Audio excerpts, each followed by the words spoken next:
എല്ലാവർക്കും നമസ്കാരം. കേരളത്തിൻ്റെ കുംഭമേള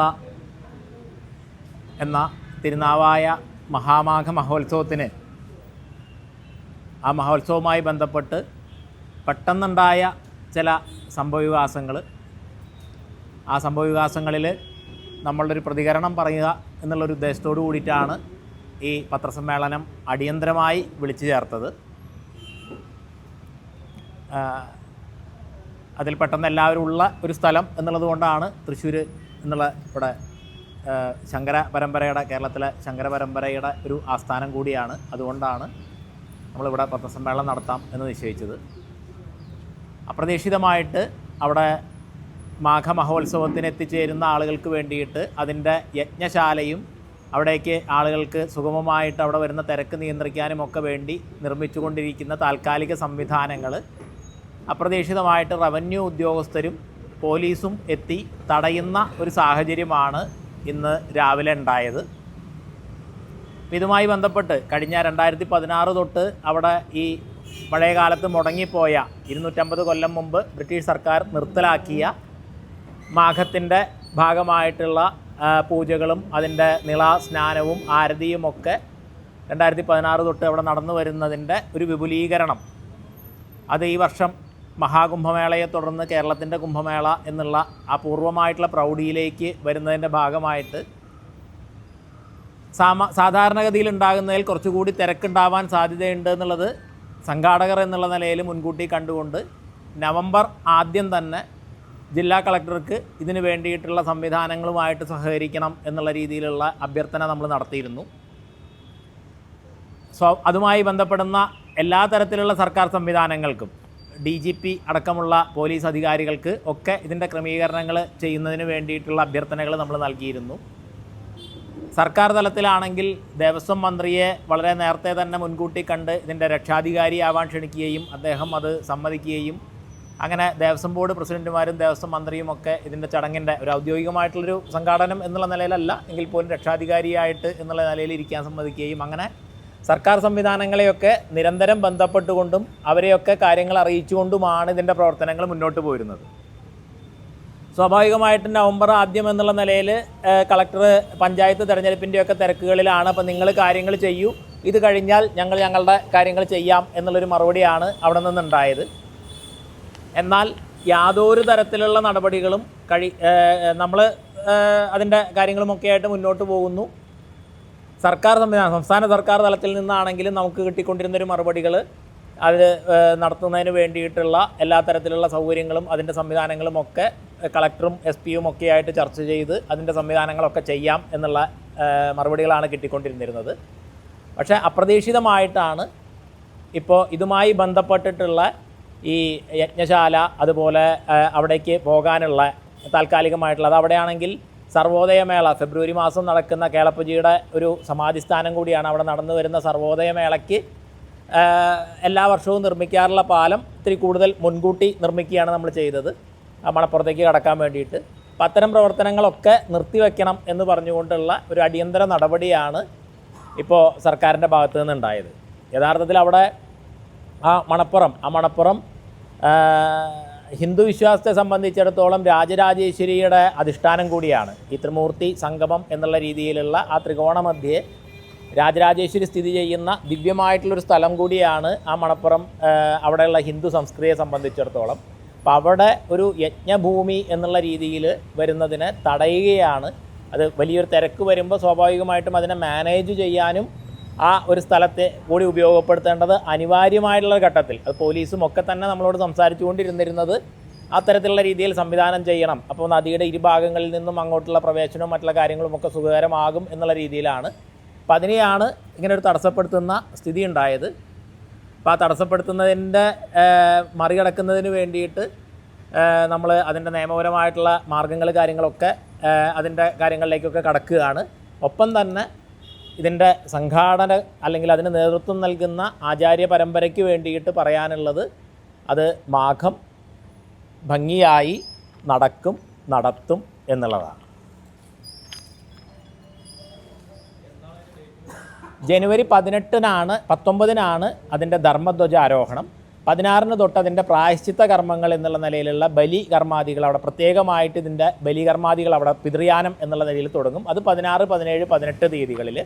18-ന് മൗനി അമാവാസിയാണ്. ആ മൗനി അമാവാസിയിൽ പ്രായശ്ചിത്ത കർമ്മങ്ങൾ പൂർത്തീകരിച്ച് 19-ന് രാവിലെ 11 മണിക്കാണ് കേരള ഗവർണർ വിശ്വനാഥ് ആർലേക്കർജിയാണ് അതിന് ധർമ്മധ്വജാരോഹണം നിർവഹിക്കുന്നത് രാവിലെ 11 മണിക്ക്. അന്ന് തൊട്ട് വേദഘോഷത്തോടു കൂടിയുള്ള സ്നാനവും വൈകിട്ട് നിള ആരതിയും അടക്കമുള്ള ചടങ്ങുകൾ അവിടെ നടക്കും. ഫെബ്രുവരി 3 വരെ മകം നക്ഷത്രം വരെ, മാഘമാസത്തെ ഏറ്റവും വിശേഷപ്പെട്ട നക്ഷത്രം മകൻ നക്ഷത്രമാണ്. മകൻ നക്ഷത്രം വരെ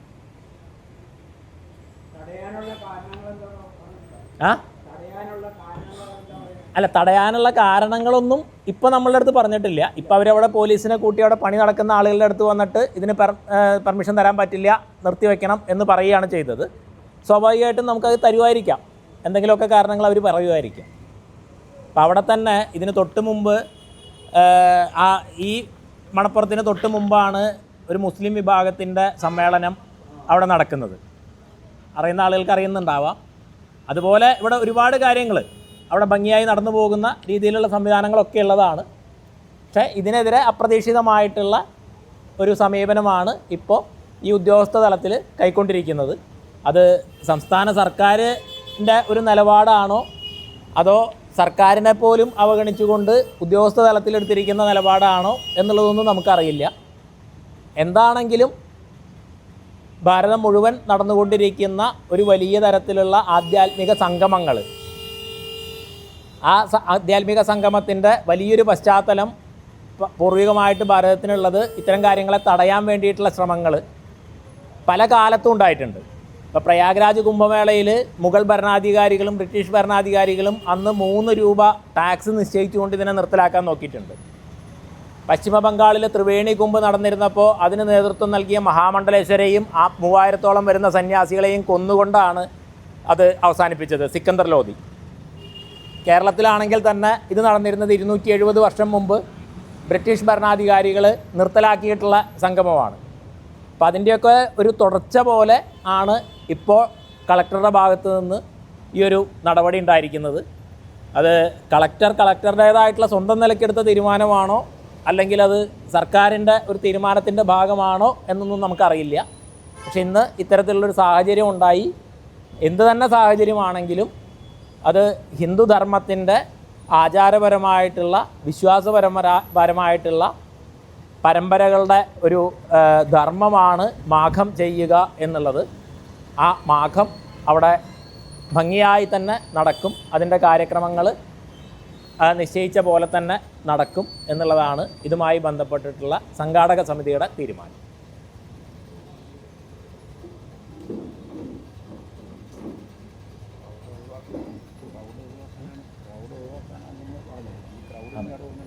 ഇവിടെ അപ്രതീക്ഷിതമായിട്ട് ഇത്തരത്തിലുള്ള ഒരു വലിയ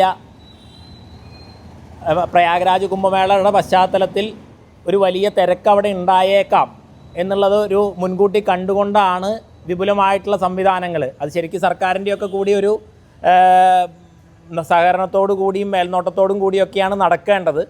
പക്ഷേ അതൊക്കെ സംഘാടക സമിതി സ്വന്തം നിലയ്ക്ക് തന്നെ ചെയ്യുക എന്നുള്ള നിലയിലാണ് നമ്മളവിടെ ഇത്തരത്തിലുള്ള വിപുലമായിട്ടുള്ള സജ്ജീകരണങ്ങളൊക്കെ ഒരുക്കിയിരുന്നത്. ആ തിരക്കിനെ മാനേജ് ചെയ്യാൻ വേണ്ടിയിട്ട് അത് വിശാലമായിട്ടുള്ള മണപ്പുറം, ഏകദേശം ഒരു 50 ഏക്കർ അധികമുള്ള മണപ്പുറമാണ് ഈ നദിയുടെ അവിടെ ഭാഗമായിട്ടുള്ളത്.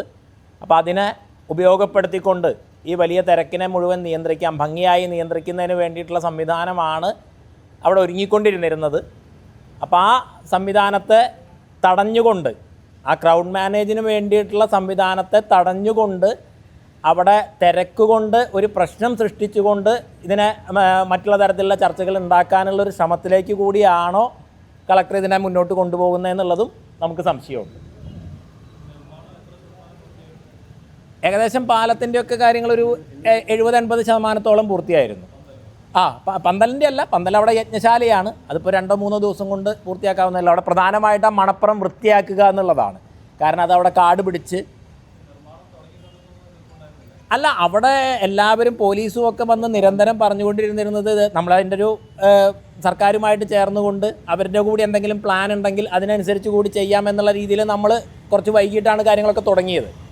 അങ്ങനെയുള്ള കാര്യങ്ങളൊന്നും വരാതിരുന്നപ്പോൾ നമ്മളുടെ പ്ലാൻ അനുസരിച്ച് തന്നെ മുന്നോട്ട് പോകുമായിരുന്നു. അപ്പോൾ അതുവരെ പോലീസും ഈ റവന്യൂ അധികാരികളും ഒക്കെ പറഞ്ഞുകൊണ്ടിരുന്നത് നിങ്ങളെന്താ തുടങ്ങാത്ത ചെയ്യൂ, എത്രയും പെട്ടെന്ന് സമയം വരുമല്ലേ, തിരക്ക് വരുമല്ലേ എന്നുള്ള രീതിയിലാണ് നമ്മൾ സംസാരിച്ചുകൊണ്ടിരുന്നത്.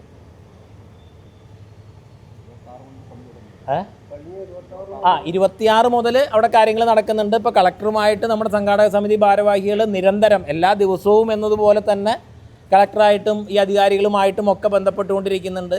സ്പെഷ്യൽ ബ്രാഞ്ചിൻ്റെ ഉദ്യോഗസ്ഥരും പ്രാദേശികമായിട്ടുള്ള പോലീസും പ്രാദേശികമായിട്ടുള്ള റവന്യൂ ഉദ്യോഗസ്ഥരും ഒക്കെ എല്ലാ ദിവസവും അവിടെ വന്നുകൊണ്ടിരിക്കുന്നുണ്ട്. റെയിൽവേ ഉദ്യോഗസ്ഥന്മാർ, KSRTC എല്ലാ ഡിപ്പോകളിൽ നിന്നും ബസ് അനുവദിക്കുന്നതിന് വേണ്ടിയിട്ട് നമ്മളുടെ അടുത്ത് വന്ന് സംസാരിച്ചിരുന്നു. കാരണം അവർക്ക് കാശ് ഉണ്ടാകുന്നതും വരുമാനം ഉണ്ടാകുന്നതുമായിട്ടുള്ള കാര്യമാണല്ലോ. അപ്പം അങ്ങനെയുള്ള കാര്യങ്ങളൊക്കെ റെയിൽവേയിൽ നിന്ന് പ്രത്യേക വണ്ടിയും സ്റ്റോപ്പും തിരുനാവായ എല്ലാ വണ്ടികൾക്കും സ്റ്റോപ്പിനുള്ള അപേക്ഷ പോയി അത് പരിഗണിച്ചുകൊണ്ടുള്ള കോളുകൾ നമുക്ക് റെയിൽവേ ഡിപ്പാർട്ട്മെൻറ്റിൽ നിന്ന് കിട്ടി. ഇന്നോ നാളെയായിട്ട് അത് ഓർഡറാവും. അപ്പോൾ നമ്മൾ അറിയിക്കേണ്ടവരെ എല്ലാം അറിയിച്ചിട്ടുണ്ട്. വാട്ടർ അതോറിറ്റി, പഞ്ചായത്ത്, പോലീസ്, ജില്ലാ പോലീസ് മേധാവി, DGP, ആരോഗ്യ വിഭാഗം, DMO, എല്ലാ DMOമാർക്കും കത്ത് പോയിട്ടുണ്ട്. നിങ്ങളുടെ സഹായം ഉണ്ടാവണം എന്ന് പറഞ്ഞിട്ട് വെള്ളം ആവശ്യത്തിന് തരണം എന്ന് പറഞ്ഞ് വാട്ടർ അതോറിറ്റിക്ക് നമ്മൾ കത്ത് പോയിട്ടുണ്ട്. അപ്പോൾ അവരെല്ലാം സഹകരിക്കാൻ KSEB അവർ കറണ്ട് തരാൻ തയ്യാറാണെന്ന് നമ്മളോട് വാക്കാൽ പറഞ്ഞിട്ട് അപേക്ഷ കൊടുത്തിട്ടുണ്ട്. അപ്പോൾ ഇങ്ങനെയുള്ള എല്ലാ ഡിപ്പാർട്ട്മെൻറ്റുകളെയും കൂടെ നിർത്തി ചെയ്യണമെന്ന് നമ്മൾ ആഗ്രഹിക്കുമ്പോൾ ആ ക്രൗഡ് അവിടെ വന്ന് ബുദ്ധിമുട്ടിക്കുക എന്നുള്ളതാണോ എന്നറിയില്ല. ഇനി അങ്ങനെ ഒരു ക്രൗഡിൻ്റെ പുറകിലുണ്ടാകുന്ന എല്ലാ വിഷയങ്ങൾക്കും ഉത്തരവാദി സർക്കാരാണ് അഥവാ ജില്ലാ ഭരണകൂടമാണ്. കാരണം നമ്മളതിനെ ഒഴിവാക്കാനുള്ള എല്ലാ പരിശ്രമം ചെയ്യുമ്പോൾ അത് തടയിടുമ്പോൾ ഇനി ഉണ്ടാകുന്ന എല്ലാ ദുരന്തങ്ങളും അവിടെ ഉണ്ടാകുന്ന എല്ലാത്തിനും ഉത്തരവാദി സർക്കാരാണ്.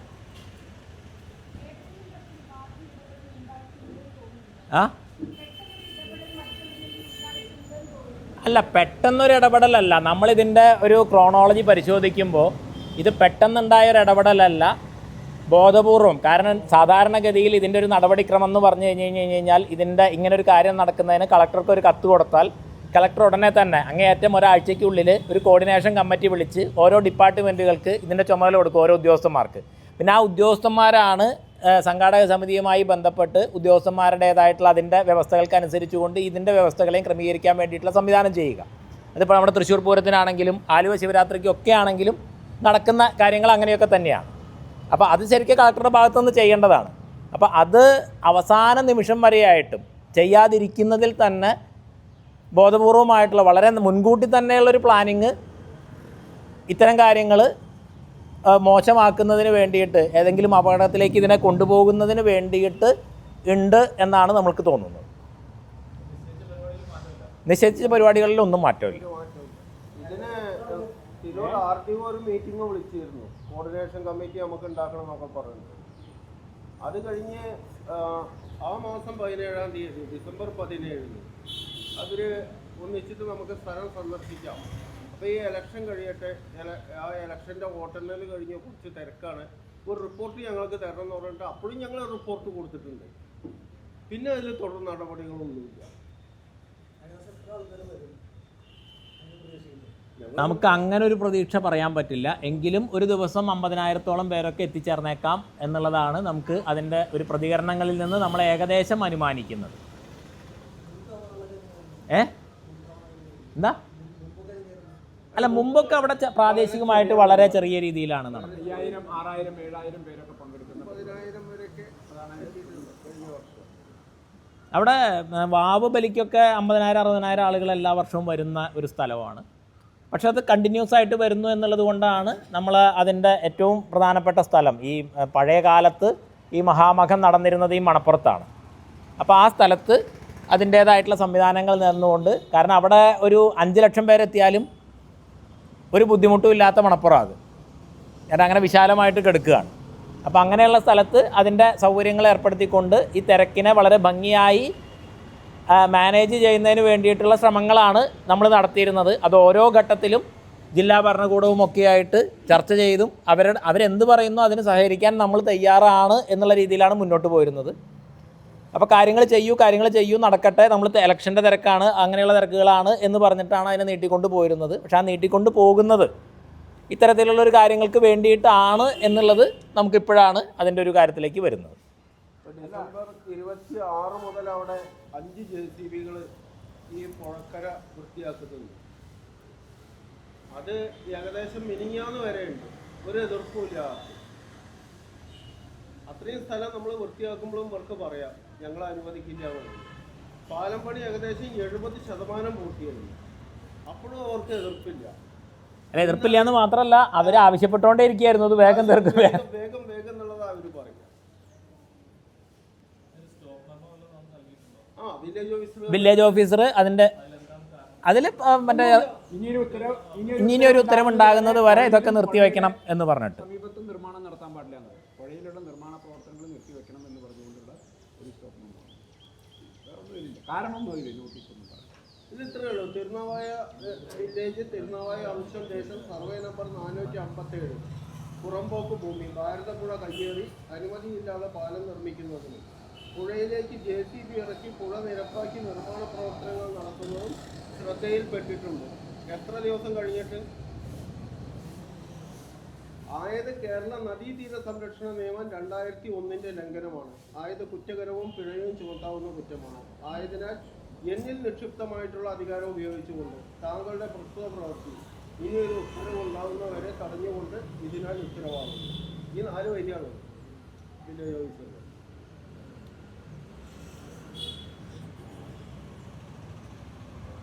ഇതിൽ നവംബർ മാസം ആദ്യമാണ് നമ്മളിതിന് വേണ്ടിയിട്ട് കളക്ടറെ സമീപിക്കുന്നത്.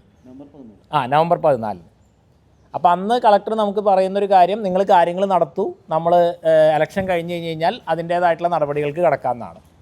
പക്ഷെ അത് കഴിഞ്ഞിട്ട് ഈ അവസാന സമയത്താണ് ഇത്തരത്തിലുള്ള ഒരു തീരുമാനത്തിലേക്ക് അവർ എത്തിച്ചേരുന്നത്. അത് നമ്മളതിനനുസരിച്ച് തന്നെ ഇപ്പോൾ അവിടെ ഭാരതപ്പുഴയിൽ തന്നെയാണ് ഏതാനും വർഷങ്ങൾക്ക് മുമ്പ് ഈ മുസ്ലിം വിഭാഗങ്ങളുടെ സമ്മേളനം നടക്കുന്നത്. ഇവിടെ മാരാമൺ കൺവെൻഷൻ അടക്കമുള്ള ഒരുപാട് കാര്യങ്ങൾ മണപ്പുറത്ത് നടന്നുകൊണ്ടിരിക്കുന്നുണ്ട്. ഇത് മഹാമഖം നടന്നിരുന്ന ഭൂമിയുമാണ് പൗരാണികമായിട്ട്. ഭാരതപ്പുഴയിൽ ഇത് രാജരാജേശ്വരിയുടെ അധിഷ്ഠാന ഭൂമി കൂടിയാണ്. ഇന്ന് ഡേറ്റ് 13, 10-ാം തീയതി അതുപോലെ താനൂർ ഗ്രാമപഞ്ചായത്ത് ഞങ്ങളവിടെ വാഹനങ്ങൾ ഇറക്കാൻ വേണ്ടിയിട്ട് അനുമതി ചോദിച്ചു. ഇറക്കിയിട്ട് പൂർവ്വസ്ഥിതിയിൽ ഞങ്ങളത് കഴിഞ്ഞിട്ട് മാറ്റി തരാമെന്ന്. അവരുടെ മറുപടിയിൽ ഒറ്റ കാര്യം പറയുന്നുള്ളൂ, ഈ മഹോത്സവ നടത്തിപ്പുമായി ബന്ധപ്പെട്ട സംസ്ഥാന സർക്കാരിൽ നിന്നോ ജില്ലാ ഭരണകൂടത്തിൽ നിന്നോ ബന്ധപ്പെട്ട വകുപ്പുകളിൽ നിന്നോ യാതൊരു അറിയിപ്പും നാളെ ഇതുവരെ ഈ ഗ്രാമപഞ്ചായത്തിൽ ലഭിച്ചിട്ടില്ല. ആയതിനാൽ ആയത് ലഭ്യമാകുന്ന മുറയ്ക്ക് ഇതിൻ്റെ സാങ്കേതിക വശങ്ങൾ പരിശോധിച്ച് താങ്കളുടെ അപേക്ഷയും തുടർ നടപടി സ്വീകരിക്കുന്നതാണെന്ന വിവരം അറിയിക്കുന്നു. ഇത് തരുന്നത് 11-ാം തീയതി. അപ്പോഴും അവർ വാക്കാൽ പറഞ്ഞു ഞങ്ങളിങ്ങനെ കത്ത് തന്നു എന്നുള്ളതാണോ, നിങ്ങൾ കാര്യങ്ങൾ ചെയ്തോളൂ. തിരുനാവായ ഗ്രാമപഞ്ചായത്തിനും നിങ്ങൾ പാലം സാധാരണ സർവോദയ മേളയ്ക്കൊക്കെ പഞ്ചായത്തിൻ്റെ അനുമതിയാണ്, പഞ്ചായത്താണ് അനുവദിക്കേണ്ടത്. ഇത് വില്ലേജ് ഓഫീസറെ ഉപയോഗിച്ചിട്ട് റവന്യൂ ഡിപ്പാർട്ട്മെൻറ്റ് കളിക്കുന്ന ഒരു കളി. അവിടെ എല്ലാ വർഷവും സർവോദയ മേളയ്ക്ക് വേണ്ടി നിർമ്മിക്കുന്ന പാലാണ്. അത് പഞ്ചായത്ത് നമ്മളോട് സഹകരിച്ച് പഞ്ചായത്തിൻ്റെ ഭാഗമായിട്ട് നിർമ്മിക്കാമെന്ന് പറഞ്ഞപ്പോൾ പഞ്ചായത്ത് സെക്രട്ടറി അടക്കം കളക്ടർ ഫോണിൽ വിളിച്ച് ഒരു തരത്തിലുള്ള സഹകരണം ഉണ്ടാകരുത് എന്ന് പറഞ്ഞു എന്നുള്ള നിലയ്ക്കുള്ള ഇൻഫർമേഷനാണ് സെക്രട്ടറി പങ്കുവച്ചത്, പഞ്ചായത്ത് സെക്രട്ടറി. അപ്പം ഇതിൽ മാഘത്തിൻ്റെ എല്ലാ നടപടിക്രമങ്ങളുമായിട്ട് മുന്നോട്ട് പോകാനാണ് സംഘാടക സമിതിയുടെ തീരുമാനം. അത് മാഘം അവിടെ നിശ്ചയിച്ചതുപോലെ തന്നെ നടക്കും. അത് ഗവർണർ പങ്കെടുക്കും. അവർക്ക് പ്രോഗ്രാം ഇത് വന്നു കഴിഞ്ഞു, പ്രോട്ടോക്കോൾ വന്നു കഴിഞ്ഞു, എല്ലാം വന്നു. അവർ ബാക്കി കാര്യം VIP ഒരുപാട് പേര് ഈ ദിവസങ്ങളിൽ പങ്കെടുക്കും. പല സംസ്ഥാനങ്ങളിൽ നിന്നുള്ള ഒരുപാട് പേര് അതിൻ്റെ പ്രോട്ടോക്കോളും മറ്റുള്ള കാര്യങ്ങളുടെയൊക്കെ കമ്മ്യൂണിക്കേഷൻസ് നടന്നുകൊണ്ടിരിക്കുന്നുണ്ട്. അത് പൊതുവിൽ ഇത്തരത്തിലുള്ള മേളകളൊക്കെ അങ്ങനെയാണ്. സ്നാനത്തിന് വേണ്ടിയിട്ട് പല ഭാഗങ്ങളിൽ നിന്ന് പല VIP-കളും എത്തിച്ചേരും. ഇപ്പോൾ അത്തരത്തിലുള്ള കാര്യങ്ങളെയൊക്കെ ഒരു തടസ്സപ്പെടുത്തുക എന്നുള്ളൊരു ഉദ്ദേശത്തോടു കൂടിയൊക്കെ ആയിരിക്കാം ചിലപ്പോൾ ഇങ്ങനൊരു ഇതുണ്ടായത്.